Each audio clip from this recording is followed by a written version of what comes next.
మేము దిగిపోయే నాడు రెండవ అతిపెద్ద metro network in the country was Hyderabad. ఏది? ఢిల్లీ తర్వాత రెండవది హైదరాబాద్. మేము ఇంకొక పని కూడా చేశాం.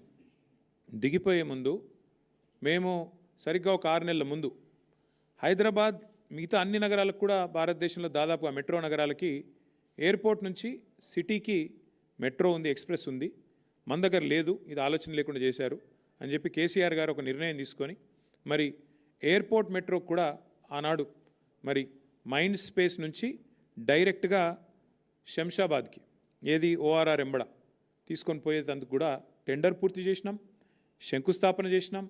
బ్రహ్మాండంగా మొత్తం టెండర్ పూర్తి చేసి ఎల్ఎన్టీ అనే సంస్థనే ఆ అవార్డు దక్కించుకున్నది. వాళ్ళు పని మొదలు పెట్టాలంతే.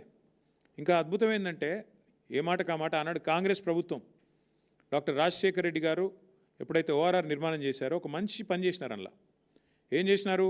ఓఆర్ఆర్ చుట్టూతా మెట్రో రైల్ కారిడార్ కూడా స్థలం సేకరించి పెట్టినారు.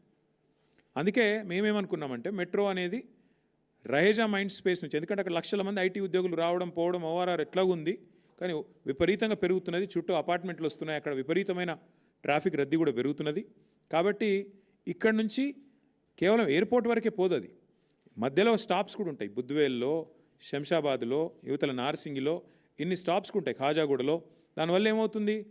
ఎవరైనా అవసరమైతే ఫైనాన్షియల్ డిస్ట్రిక్ట్లో పనిచేసే వాళ్ళు కానీ, రాయదుర్గంలో పనిచేసే వాళ్ళు కానీ, మైండ్ స్పేస్లో పనిచేసే వాళ్ళు కానీ శంషాబాద్లో ఉంటూ కూడా రోజు వచ్చిపోవచ్చు. ప్రజా రవాణా వాడుకుంటూ ఎయిర్పోర్ట్ కోసమనే కాదు, శంషాబాద్లో ఉండేవాళ్ళు కానీ. ఇప్పుడు ఏమైందంటే హైదరాబాద్లో మధ్యతరగతి ప్రజలకి మరి ధరలు ఎంత పెరిగిపోయినాయంటే ఇవాళ హైదరాబాద్లో ఒక ఫ్లాట్ కొనుక్కునే బదులు కొద్దిగా దూరం పోతే ఒక అర్ధగంట అవతలికి పోతే ఆడ చిన్న ఇల్లు దొరుకుతుంది 250 గజాలు 300 గజాలలో. అందుకే అట్లా ఆలోచించి చాలామంది దూర అవతలికి పోతున్నారు. సో అట్లా ఇవన్నీ ఆలోచించి హైదరాబాద్ విస్తరిస్తున్నది అనే ఆలోచనతో 37